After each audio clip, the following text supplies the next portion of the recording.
Carta de Tiago, capítulo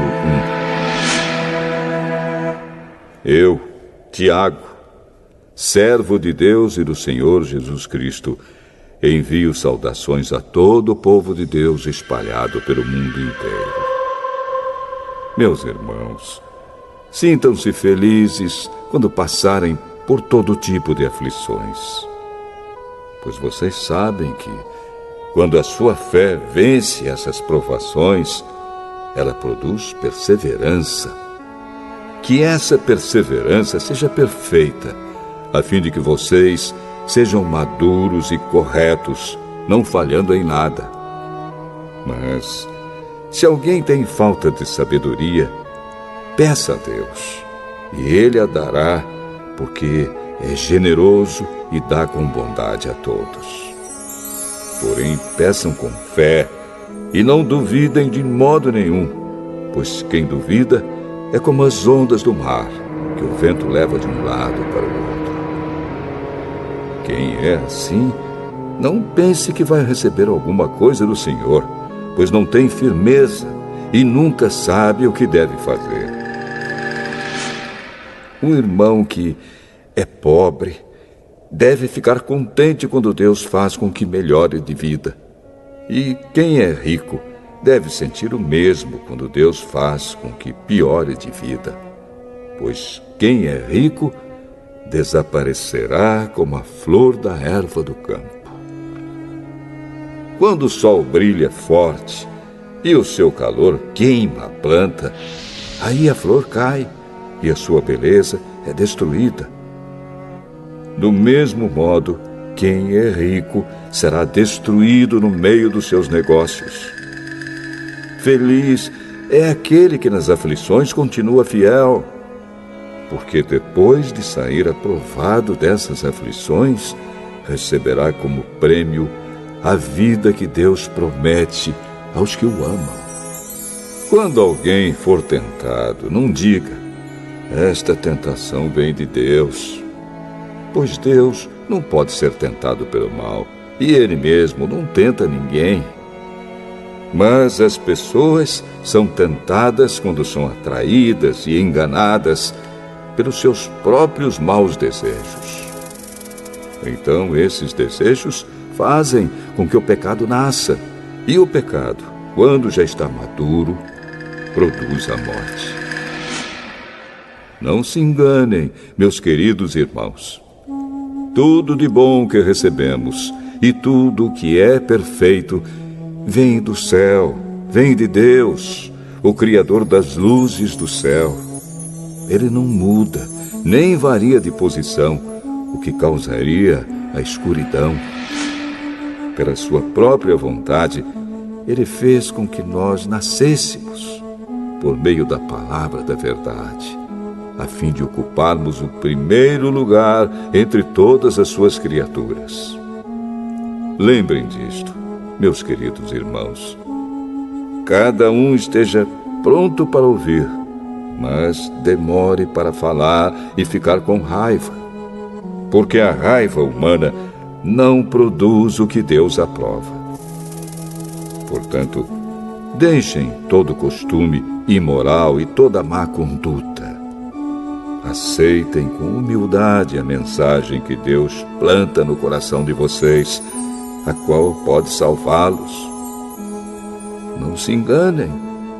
Não sejam apenas ouvintes dessa mensagem, mas a ponham em prática. Porque aquele que ouve a mensagem e não a põe em prática é como uma pessoa que olha no espelho e vê como é. Dá uma boa olhada, depois vai embora e logo esquece a sua aparência. O Evangelho é a lei perfeita que dá liberdade às pessoas. Se alguém examina bem essa lei e não a esquece, mas a põe em prática, Deus vai abençoar tudo que essa pessoa fizer. Alguém está pensando que é religioso? Se não souber controlar a língua, a sua religião não vale nada, e ele está enganando a si mesmo. Para Deus, o Pai, A religião pura e verdadeira é esta: ajudar os órfãos e as viúvas nas suas aflições e não se manchar com as coisas más deste mundo.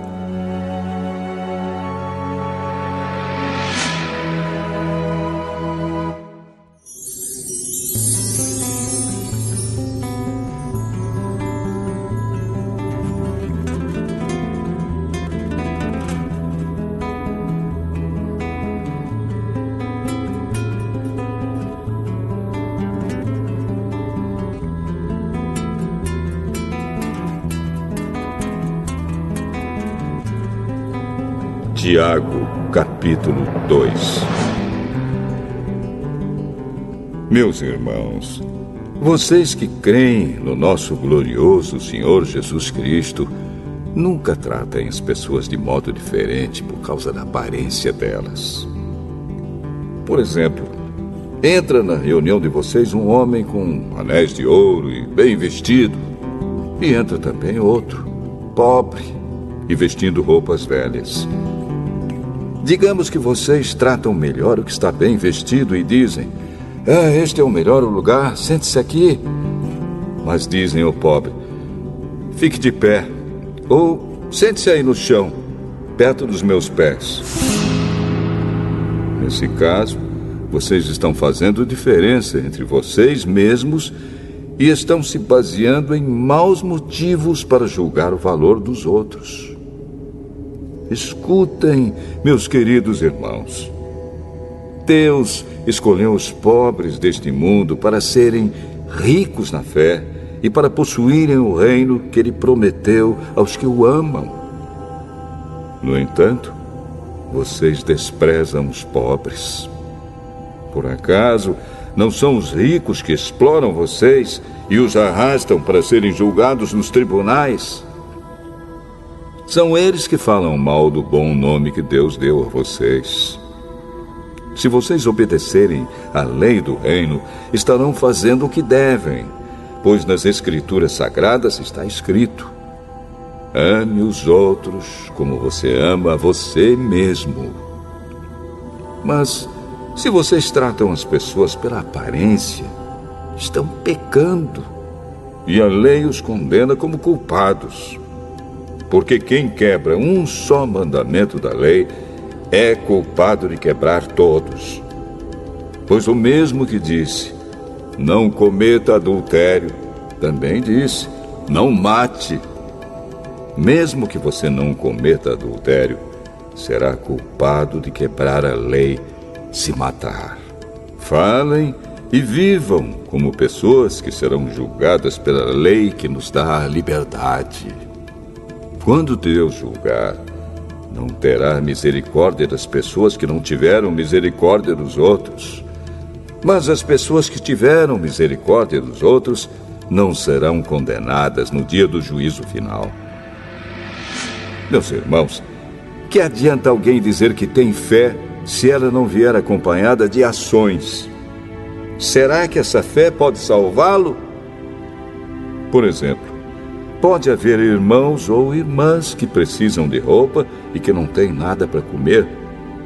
Se vocês não lhes dão o que eles precisam para viver, não adianta nada dizer que Deus os abençoe, vistam agasalhos e comam bem.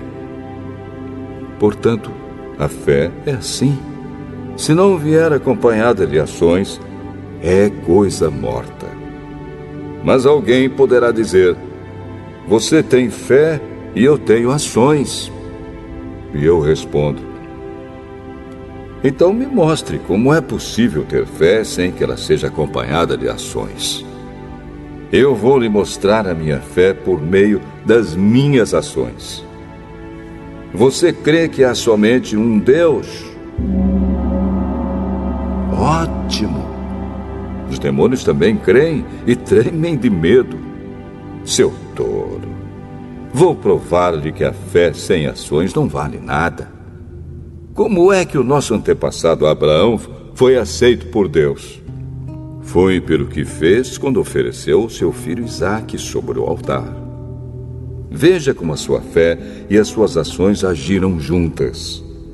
Por meio das suas ações, a sua fé se tornou completa. Assim aconteceu o que as Escrituras Sagradas dizem. Abraão creu em Deus e por isso Deus o aceitou. E Abraão foi chamado de amigo de Deus.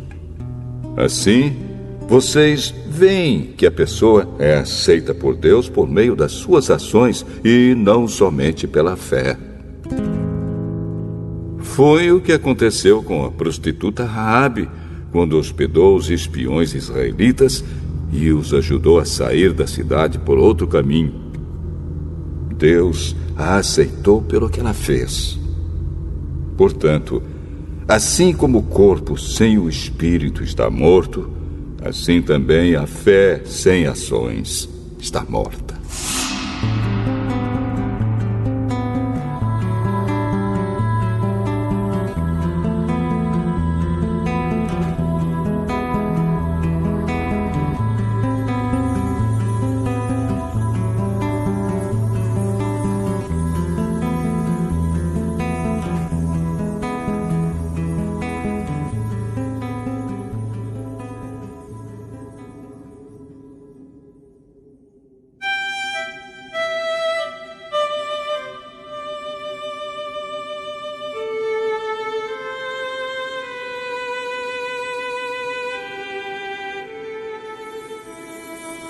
Tiago, capítulo 3.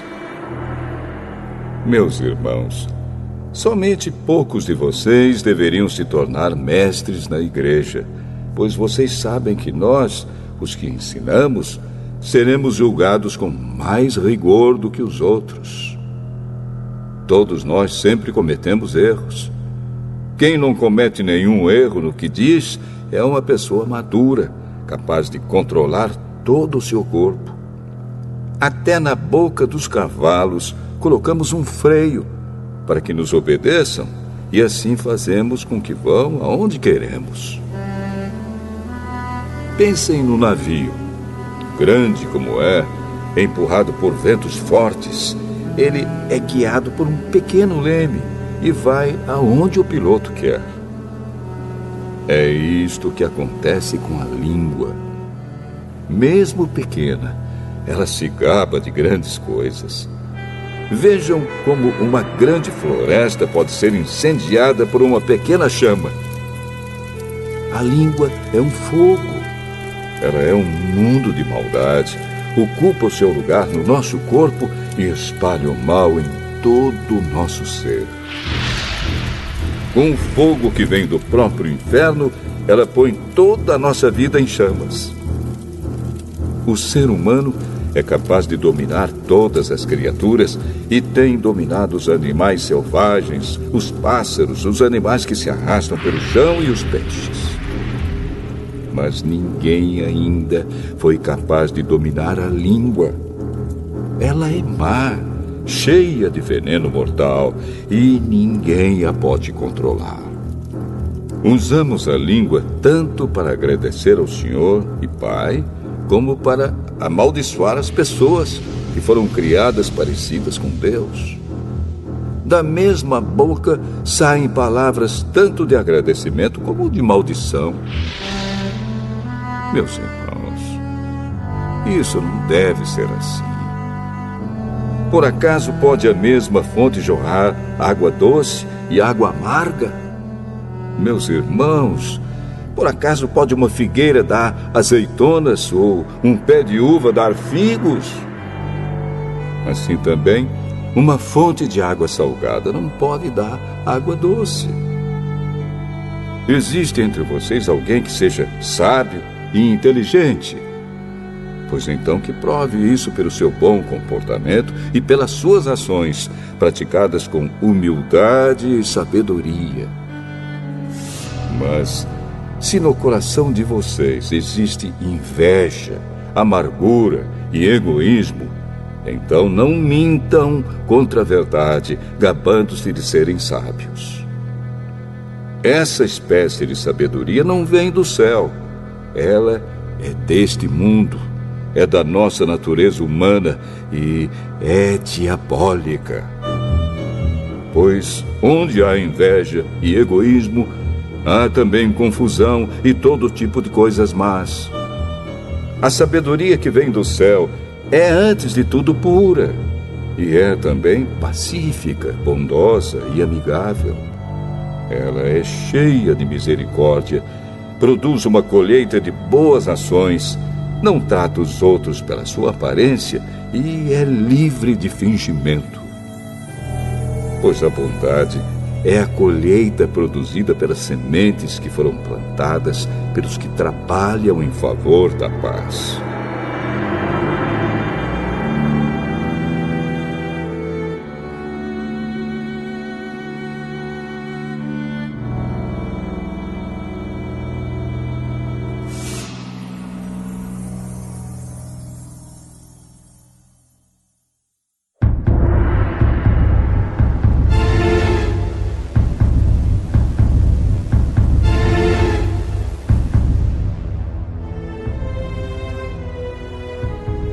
Tiago, capítulo 4.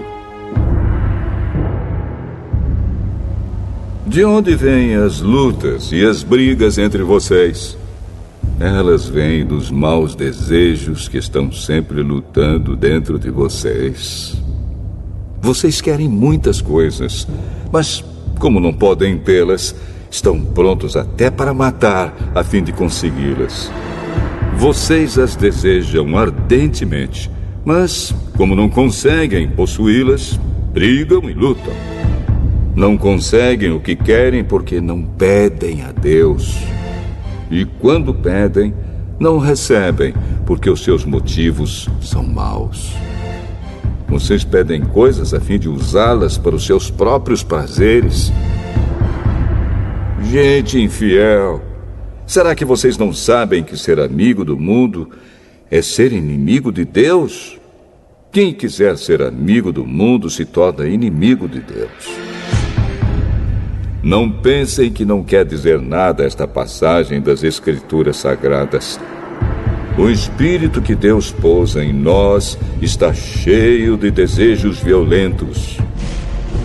Porém, a bondade que Deus mostra é ainda mais forte, pois as Escrituras Sagradas dizem: Deus é contra os orgulhosos, mas é bondoso com os humildes. Portanto, obedeçam a Deus e enfrentem o diabo, que ele fugirá de vocês. Cheguem perto de Deus e ele chegará perto de vocês. Lavem as mãos, pecadores. Limpem o coração, hipócritas. Fiquem tristes, gritem, chorem. Mudem as suas risadas em choro e a sua alegria em tristeza. Humilhem-se diante do Senhor e Ele os colocará numa posição de honra. Meus irmãos, não falem mal uns dos outros. Quem fala mal do seu irmão em Cristo ou o julga, está falando mal da lei e julgando-a. Pois, se você julga a lei, então já não é uma pessoa que obedece à lei, mas é alguém que a julga. Deus é o único que faz as leis e o único juiz. Só Ele pode salvar ou destruir. Quem você pensa que é para julgar os outros? Agora escutem, vocês que dizem: hoje ou amanhã iremos a tal cidade e ali ficaremos 1 ano fazendo negócios e ganhando muito dinheiro. Vocês não sabem como será a sua vida amanhã, pois vocês são como uma neblina passageira que aparece por algum tempo e logo depois desaparece. O que vocês deveriam dizer é isto: se Deus quiser, estaremos vivos e faremos isto ou aquilo. Porém, vocês são orgulhosos e vivem se gabando. Todo esse orgulho é mau. Portanto, comete pecado a pessoa que sabe fazer o bem e não faz.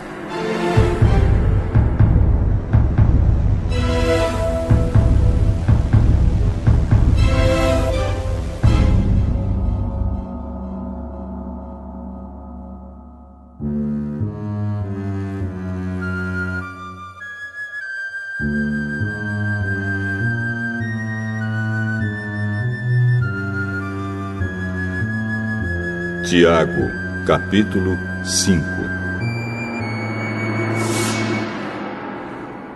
Agora, ricos, escutem. Chorem e gritem pelas desgraças que vocês vão sofrer. As suas riquezas estão podres e as suas roupas finas estão comidas pelas traças.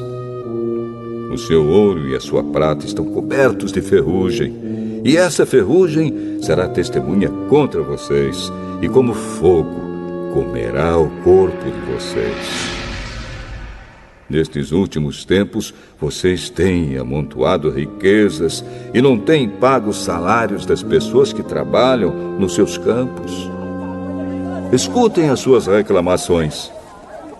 Os gritos dos que trabalham nas colheitas têm chegado até os ouvidos de Deus, o Senhor Todo-Poderoso. Vocês têm tido uma vida de luxo e prazeres aqui na terra e estão gordos como o gado, pronto para o matadouro. Vocês têm condenado e matado os inocentes, e eles não podem fazer nada contra vocês. Por isso, irmãos, tenham paciência até que o Senhor venha.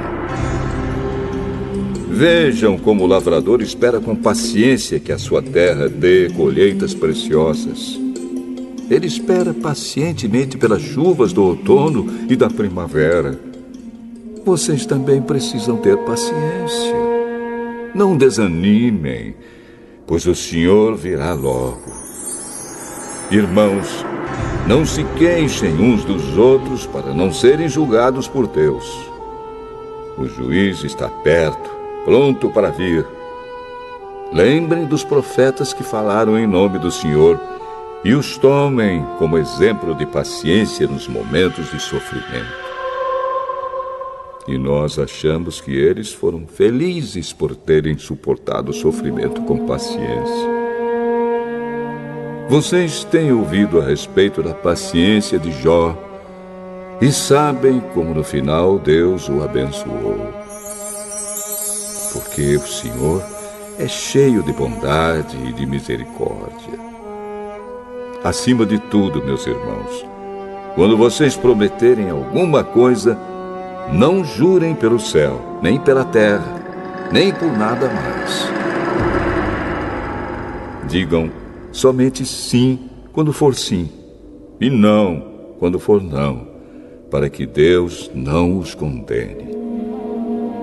Se algum de vocês está sofrendo, ore. Se alguém está contente, cante hinos de agradecimento.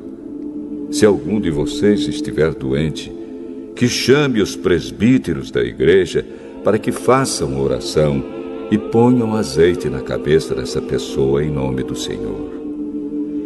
Essa oração feita com fé salvará a pessoa doente. O Senhor lhe dará saúde e perdoará os pecados que tiver cometido. Portanto, confessem os seus pecados uns aos outros e façam oração uns pelos outros para que vocês sejam curados. A oração de uma pessoa obediente a Deus tem muito poder. O profeta Elias era um ser humano como nós. Ele orou com fervor para que não chovesse, e durante 3 anos e meio não choveu sobre a terra. Depois orou outra vez, e então choveu, e a terra deu a sua colheita. Meus irmãos, se algum de vocês se desviar da verdade e outro fizer voltar para o bom caminho, lembrem disto. Quem fizer um pecador voltar do seu mau caminho, salvará da morte esse pecador e fará com que muitos pecados sejam perdoados.